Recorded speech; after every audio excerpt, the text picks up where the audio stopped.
curso de Ciências Biológicas no Centro Universitário Uninorte, em Rio Branco, Acre, colegas acadêmicos, amigas e amigos acrianos, concidadãos, boa noite.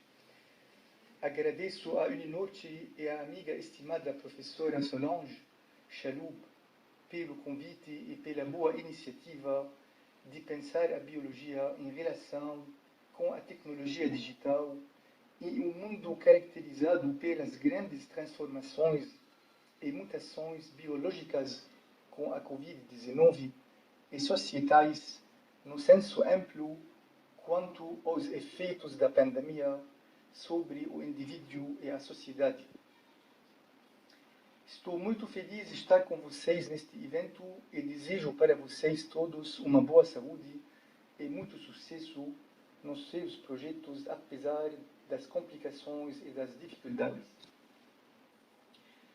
Hoje eu trago para este evento que eu compartilho com biólogos interessados em abordagens multidisciplinares a noção de rastro para pensar a memória e sua importância na era digital, pandêmica e pós-pandemia. O debate a que me refiro sobre o rastro e a rastreabilidade digital vem da França. A Escola Francesa sobre o Rastro, ou a Nova Escola Francesa do Pensamento do Rastro, como alguns chamam, é um grupo de professores e pesquisadores que questionam a noção de rastro e seu uso nas disciplinas desde os últimos 10 anos. A noção de rastro não tem um significado único, nem um uso só. Os trabalhos reúnem vários entendimentos, interpretações e perspectivas que se referem às áreas científicas e pontos de vista diversificados. Questionar o que significa o rastro nos ajuda para entender problemáticas contemporâneas como a pandemia da Covid-19 e a cultura digital, mas também argumentos filosóficos sobre a existência, a origem do universo e a evolução do ser humano. Na ciência, os rastros nos mostram a história da evolução. As primeiras partículas, os átomos, moléculas, estrelas, células, organismos, seres vivos, até os animais curiosos que somos, todos se sucedem na mesma cadeia. São todos carregados pelo mesmo movimento. Os elementos que compõem nossos corpos são aqueles que formaram o universo. Como diz Jacques Derrida, cada rastro é um rastro de um rastro. Nenhum elemento nunca está presente em qualquer lugar, nem simplesmente ausente. Há apenas rastros. Beatriz Galinon-Melinet, professora emerita em Estudos da Comunicação na Université Le Havre-Normandie, na França, define o rastro como uma parte do real que o indivíduo interpreta como consequência. Nesta perspectiva, ela propõe colocar os termos pegada, índice e marca em subgrupos dentro da categoria rastro. Ela apresenta o paradigma de homem-rastro, en trace. Postula que o ser humano é ao mesmo tempo produtor de rastros e construto de rastros, operando em ciclo, um sistema em que cada um constrói o outro e um contínuo. Uma outra maneira de ver o rastro é proposta por Alain Mille, professor emérito na informática e inteligência artificial na Universidade Claude Bernard, em Lyon. De acordo com ele, um rastro é constituído a partir de pegadas deixadas voluntariamente ou não no ambiente durante um processo. O rastro assim construído é escrito ou não no ambiente usado como suporte de memória, como um processo.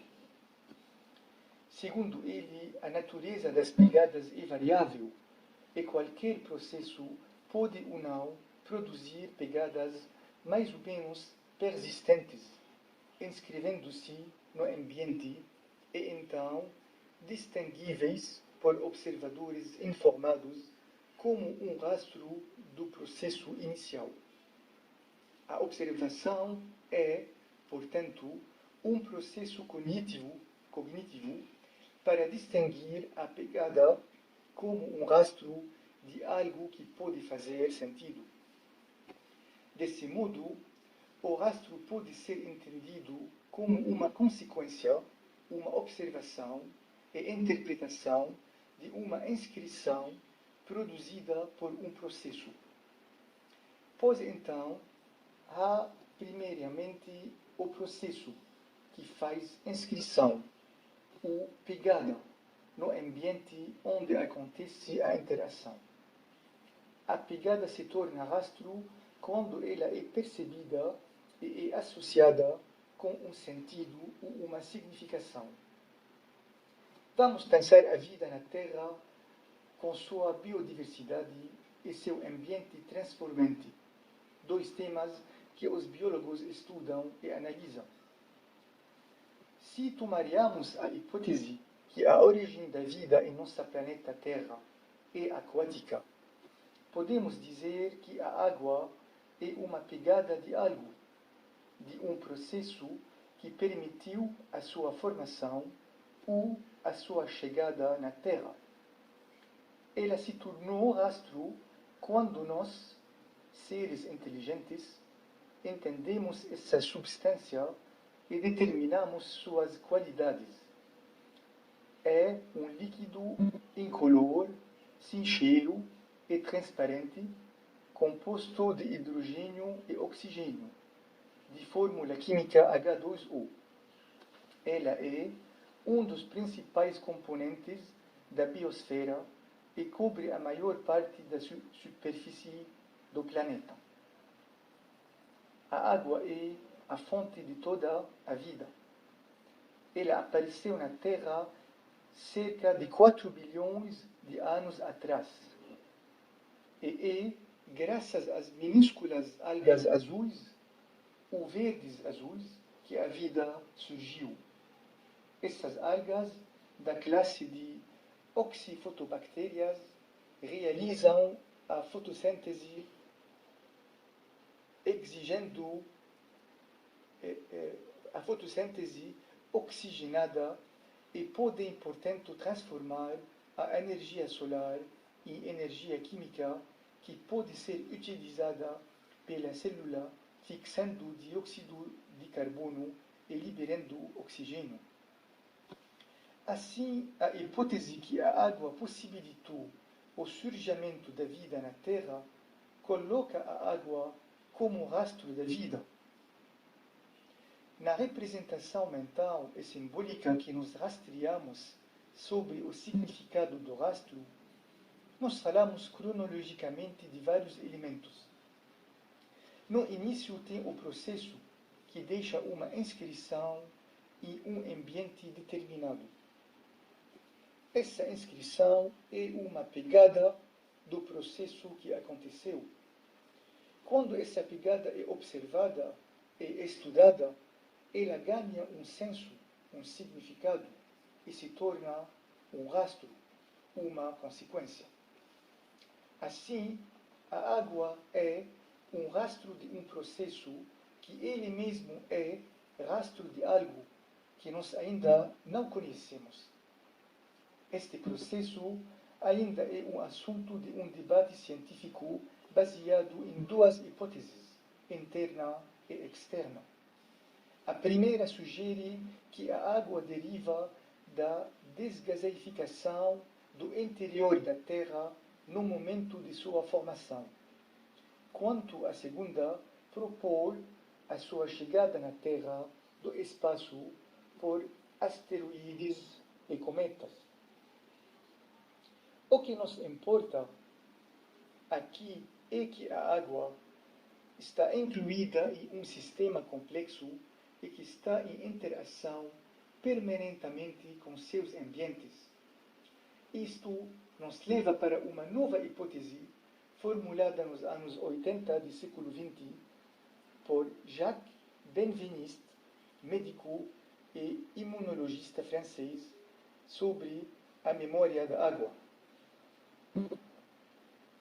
Na sua hipótese, Benveniste enfatiza que a água tem a capacidade de reter propriedades de substâncias que nela estiveram diluídas, mas que não mais se encontram ali. Por consequência, a água tem uma memória. Uma hipótese que produziu polêmicas científicas e foi muito criticada na medicina. O estudo realizado pelo pesquisador e sua equipe mostrou que as moléculas da matéria teriam uma forma de memória que permanece mesmo após fortes dissoluções, ao passo que qualquer rastro físico da molécula desapareceu por completo. Seria uma espécie de pegada da memória ainda ativa, embora indetectável. Ou seja, as moléculas da água, de alguma forma, retivessem uma memória dos anticorpos com os quais haviam entrado em contato anteriormente, de modo que um efeito biológico permaneceu quando os anticorpos não estavam mais presentes. Assim sendo, qualquer substância que entra em contato com a água deixa rastros. A água tem a capacidade de receber e registrar a pegada de qualquer influência externa, memorizando tudo o que está acontecendo em seu ambiente próximo. A composição química da água permanece como está, mas sua estrutura reage como o sistema nervoso reage a cada irritação. Isso é dito, podemos pensar a água como um disco rígido, cheio de informações? Se for possível, nós precisamos conhecer sua organização, seu novo alfabeto, porque a estrutura molecular é o alfabeto da água.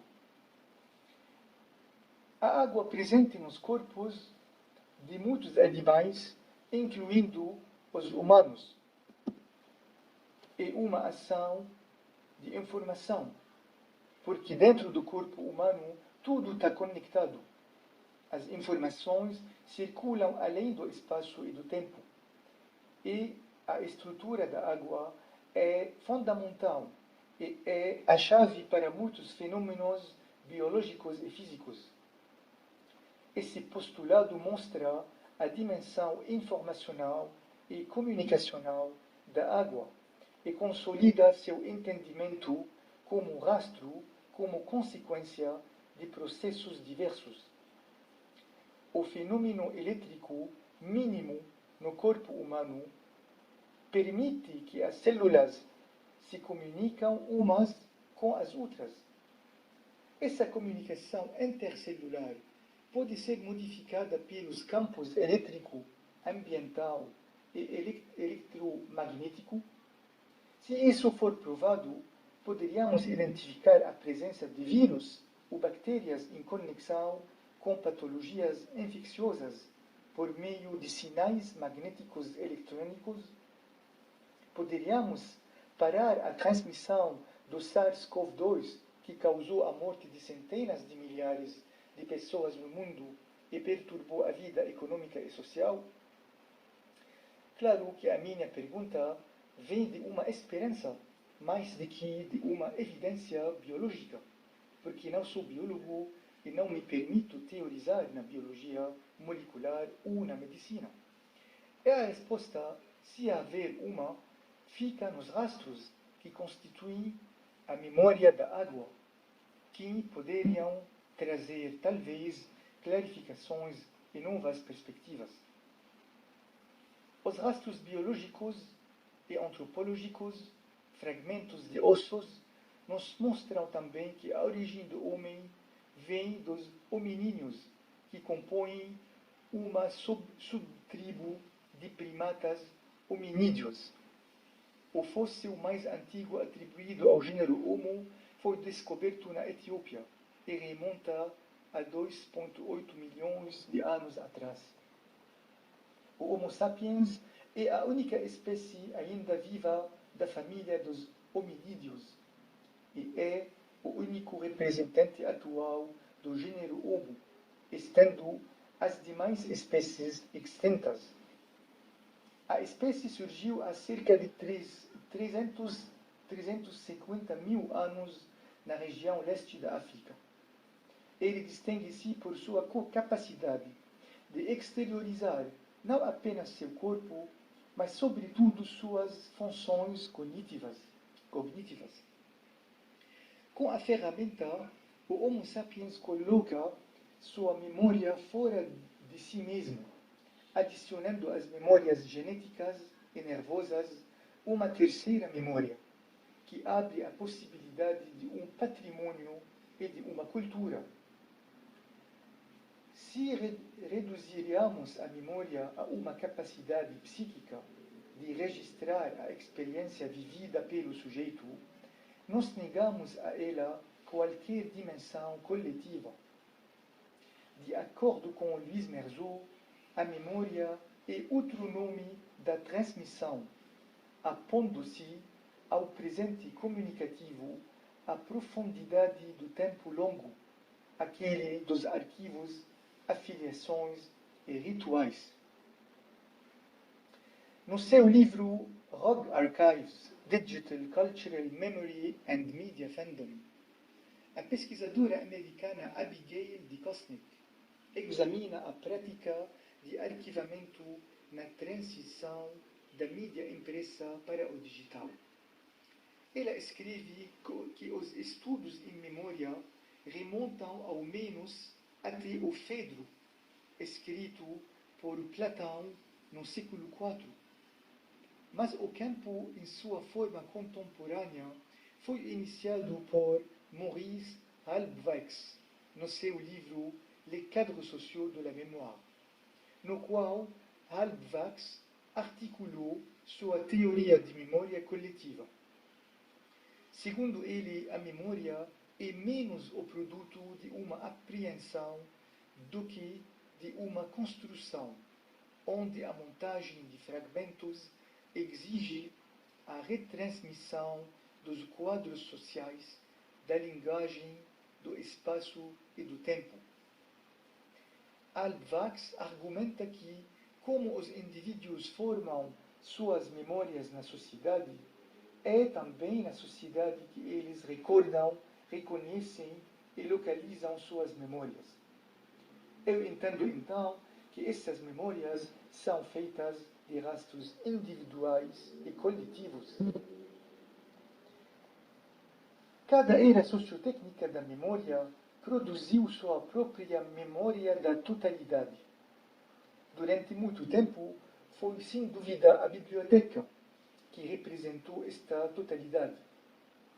Até o advento da tecnologia digital, podíamos distinguir duas classes de objetos técnicos: memórias externas, dedicadas ao registro das informações, e ferramentas e instrumentos destinados a prolongar uma faculdade física ou cognitiva.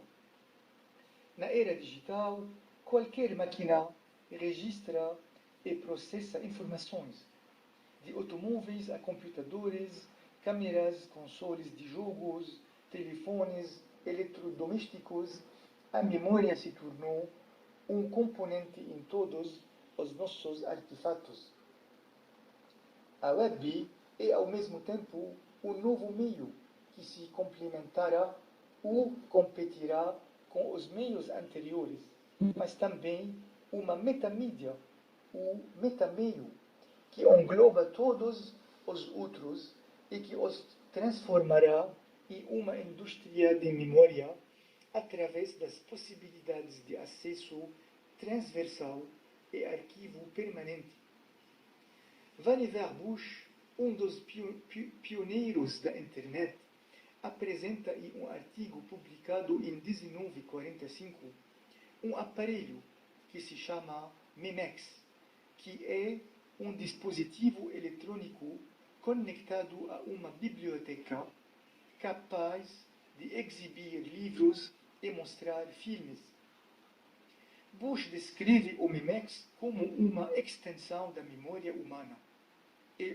É um suplemento ampliado e íntimo de sua memória. Nos ambientes digitais, hoje, toda atividade deixa rastros e tudo é memorizado automaticamente, instantaneamente. Muitas vezes, sem a nossa vontade, sem o sabermos e sem o nosso controle. A hipermemória de qual pensamos que a internet vai realizar é apenas uma memória maquínica, uma antimemória, porque ela é uma memória de conteúdos, de relações, de comportamentos, mas desorganizada. Tudo é rastro, e as redes vão exigir esforço, investimento e regulação para esquecer, às vezes, ou para organizar e produzir memória. Voltamos para a memória da água. A inscrição que faz pegada nos faz pensar, nós da área da informação e da comunicação, ao documento, ao fragmento documental. Por quê? Só existe documento quando um objeto material ou eletrônico tem forma, conteúdo e função. Seguindo Jean-Michel Salon, um documento é representado em 3 dimensões: forma, conteúdo e meio. O que é visto, o que é lido e o que é sub. A função do documento é a memória. E esse ponto é muito importante. Nós registramos informações sobre um objeto para transmiti-lo ou preservá-lo para referência. A pegada carrega informações gravadas que o rastro lhe confere valor e significado. Se a água, em sua interação com os diferentes ambientes em que circula, registra diversas informações, essas inscrições, gravações, formam um conteúdo. A água, neste caso, é um objeto material que se assemelha ao documento, porque não para na fase de registro da informação em suas moléculas, mas constrói sua memória, que é a função da memória do documento. A última função dá à água a capacidade de superar barreiras do espaço e do tempo para transmitir informações e, assim, fazer parte de uma memória coletiva que é a nossa. Poderíamos aprender desta hipótese ou deste modelo que a água nos mostra para investir nossos rastros em projetos de memória? A pandemia e a aceleração na transformação digital em todos os cantos nos levam para pensar nossos rastros em uma continuidade, em uma comunidade, em um contexto e em uma memória compartilhada. Se a coleção de rastros se abre para uma reapropriação, ela implica também uma coletivização desses rastros, já que tudo o que nós fazemos hoje, na era pandêmica, é uma escrita digital, é uma inscrição. Então, a memória que retomamos o controle deve, antes de mais nada, ser exportável, independente de sistemas e ferramentas, protegível, pesquisável, configurável e arquivável. Seu uso não deve ser restrito a especialistas em gestão da informação, mas tão acessível para todo mundo. São desafios que interrogam a biologia, como todas as disciplinas e os setores, em nosso mundo digital, pandêmico e pós-pandemia. Muito obrigado pela sua atenção.